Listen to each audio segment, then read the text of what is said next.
It was a quiet morning in Frederick, Colorado, August 13, 2018, when a father who should have been at work was pacing through an empty home. The house was silent, the baby monitors dark. Upstairs, beds were still neatly made, clothes folded from the night before, but something was missing.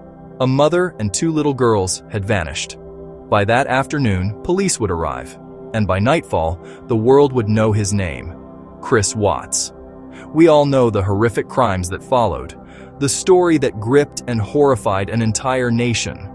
A husband who strangled his pregnant wife, Shanann Watts, and smothered their two daughters, Bella and Celeste. A man who smiled for the cameras, pretending to search for the very family he'd already buried in an oil field miles from their home. But what has come out since then makes us question everything we thought we knew. Because as much as we believed Chris Watts acted alone, his own words behind bars, spoken to a cellmate and later printed in a book, suggest otherwise. They hint at a woman who knew more than she ever told police. A woman who, according to him, wasn't as far away that morning as she claimed to be. Some say she helped. Some say she was there. Welcome back to True Crime After Dark, where we unravel the darkest corners of the human mind. Tonight we revisit the Watts family murders, not to retell what we already know, but to uncover what surfaced later, in the cold fluorescent light of a prison cell. When Chris Watts started talking. Inside the Dodge Correctional Institution in Wisconsin, Chris was no longer the quiet suburban dad America remembered. He was inmate 674796. And in those walls, surrounded by killers, dealers, and broken men, he found a friend, or at least someone who wanted his story. His cellmate, Tallman, would later write that Chris spent hours talking about that morning, about Nichol Kessinger, and about what really happened after Shanann came home from her business trip. According to Tallman's book, Chris's version of events wasn't as simple as the one he told investigators. In those late-night talks, when the guard's footsteps faded and the tier went silent, Chris supposedly opened up in ways he never had before, saying things that made even his cellmate uneasy. He told Dylan that Nichol had been more than just an affair. She was the reason, the motive, and maybe even a witness. He said she pushed him, pressured him, that she wanted the kids gone. That line alone has fueled countless theories and sparked a firestorm online. But the most disturbing claim came later, when he told Dylan that she was there that morning. Not in the house, not in the bedroom, but nearby. That she'd driven out to the area, that she knew something was happening. He said she knew it was done before the police even arrived. Whether those are the ramblings of a manipulative killer or the fragments of a darker truth, no one knows for sure. But what we do know is that Chris's prison confessions changed the conversation. Because for the first time, he shifted some of the guilt off himself and onto the one person who never faced a charge. Nichol Kessinger disappeared from the public eye not long after Chris was arrested. She deleted her social media, changed her name, and vanished into anonymity. But the book and the letters Watts sent from prison dragged her back into the light. In the next moments, we'll dive into those confessions, what he told Dylan, what he wrote, and what investigators later confirmed about his words. Because if even a fraction of what he said is true, then the Watts case might not be as closed as the world was led to believe. And the woman once painted as the naive mistress might be something far more chilling. Inside the walls of Dodge Correctional, the nights are long. There's nothing to do but think, remember, and talk. And that's exactly what Chris Watts did.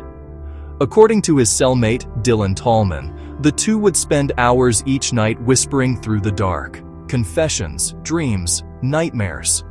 Chris told him things that even the FBI hadn't heard, details that twisted the case all over again. He said the story everyone knew was only half the truth, that the official version, the one where he snapped in a moment of rage, was a lie told to protect someone. Dylan wrote in his book that Chris described the morning of the murders with eerie calm. He said Shanann came home from her business trip around 2 a.m. They argued in the bedroom, but this time he didn't say it was about money or another woman. He said it was about a decision he couldn't take back, something they had planned. They, he said, meaning himself and Nichol. Chris claimed that in the weeks before the murders, Nichol had grown more controlling, more involved in every detail of his life. She wanted a new beginning, free of obligations, no wife, no kids, no past. He told Dylan she once asked him, "What's holding you back from being happy?" When the FBI interviewed Nichol Kessinger, she insisted she had no idea Shanann was pregnant, no idea Chris was still living with his family. But according to Chris's prison confessions, that wasn't true. He said she knew. He said she cried when he told her Shanann was 15 weeks along, but she didn't cry for the baby. She cried for herself. In the book, Dylan claimed Chris told him Nichol deleted messages and searched how to erase data before his arrest, something that investigators later confirmed. And then came the chilling part. He said Nichol asked him the night before the murders, "If you handle everything tomorrow, I'll handle us after." He never clarified what that meant, but for Dylan, the implication was enough, that she might have known something was coming. The morning of August 13th, Chris said he stood over Shanann as she slept. He said she woke up crying, asking if he'd finally chosen Nichol over his family, and in his twisted confession, he admitted that in that moment, he made his choice. But then, according to Dylan, he said something that changed everything. "I wasn't alone when it happened." Dylan pressed him. What did he mean? Chris said, "She knew what I was doing. She wanted it done." When Dylan asked where Nichol was that morning, Chris's answer was vague. Close. He claimed she had been texting him before sunrise, that she wanted to see it through, that she had driven nearby but never came inside. Whether those words were a calculated lie or the truth, we may never know. But the chilling detail, that she was there, became one of the most talked about lines in the entire book. When excerpts leaked online, it reignited everything. People began comparing timelines, GPS data, and phone records. Some internet sleuths pointed to deleted locations in Nichol's phone history, claiming she had been awake unusually early that morning.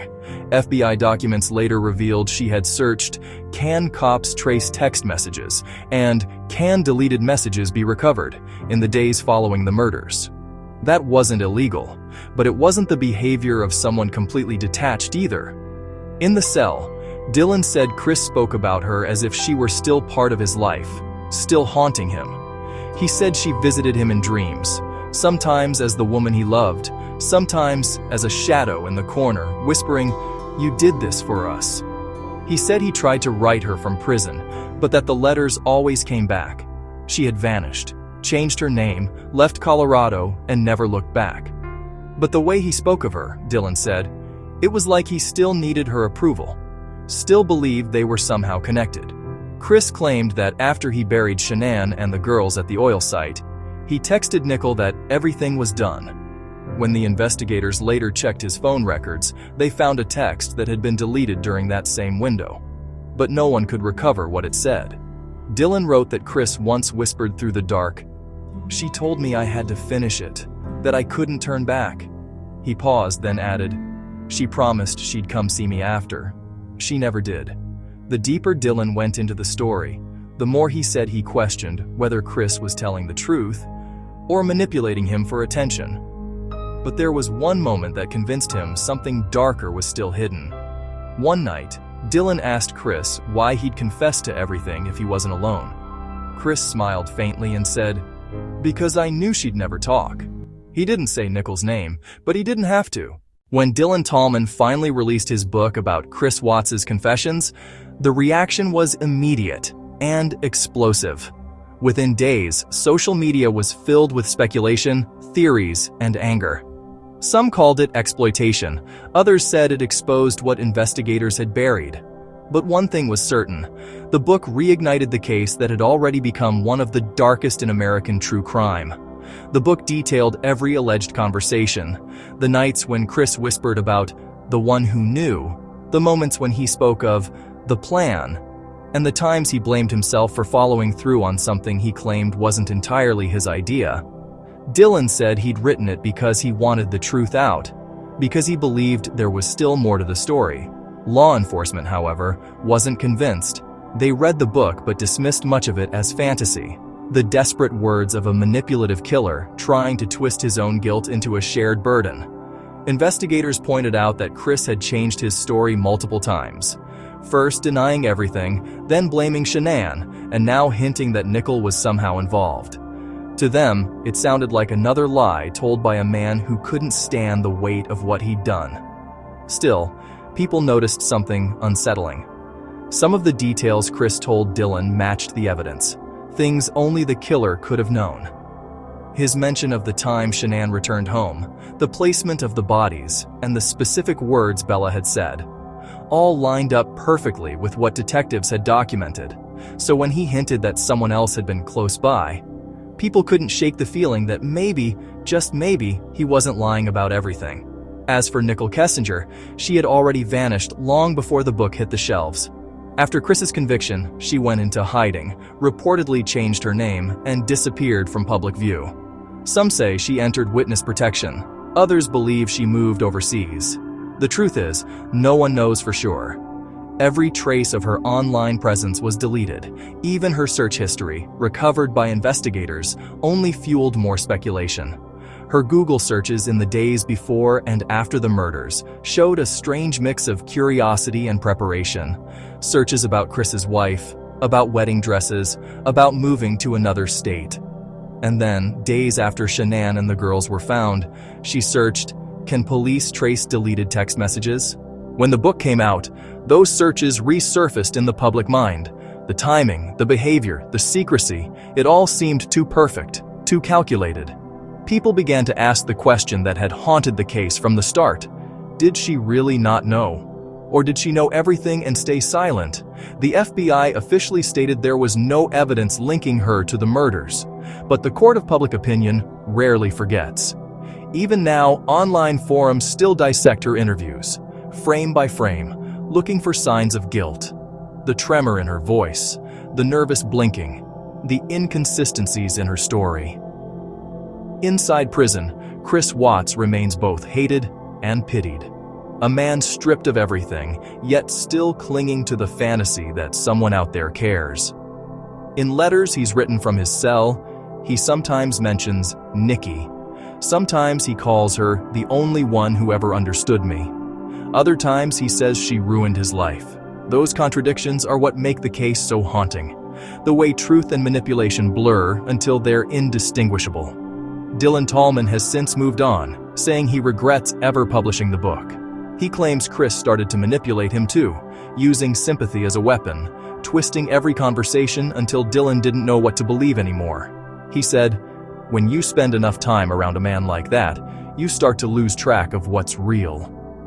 Maybe that's the story's final tragedy. Not just the murders, not just the lies, but the way one man's evil continues to infect everyone it touches, long after the crimes are over. The Watts case isn't just about a family destroyed. It's about deception, obsession, and the way darkness hides behind the illusion of normal life. A husband, a father, a co-worker. Someone who smiled for the cameras while his entire world was already buried under a Colorado sky. And perhaps that's why we're still talking about it. Because the deeper you look, the more the story fractures. Each confession contradicting the last, each word a question mark. Maybe Chris Watts will spend the rest of his life rewriting the truth, hoping one version will finally free him. Maybe Nichol Kessinger will forever live under a name no one recognizes, haunted by the story that refuses to die. And maybe the real truth, the one about what really happened on that August morning, will never leave those oil fields. But what we do know is this: Shanann, Bella, Celeste, and unborn baby Nico paid the ultimate price for a man's lies. Their names deserve to be remembered long after the whispers fade. Because in the end, this isn't just the story of a killer trying to rewrite history. It's the story of the innocent lives that his lies erased, and the haunting possibility that he might not have been alone. If she was involved, the truth will eventually come out. The truth never stays buried for too long. Thank you for watching True Crime After Dark. If you enjoy these types of videos and shining light on truths that remain buried, please consider subscribing to our channel and hit the notification bell so you never miss another true crime after dark. Because in the end, this isn't just the story of a killer trying to rewrite history. It's the story of the innocent lives his lies erased, and the haunting possibility that he didn't act alone.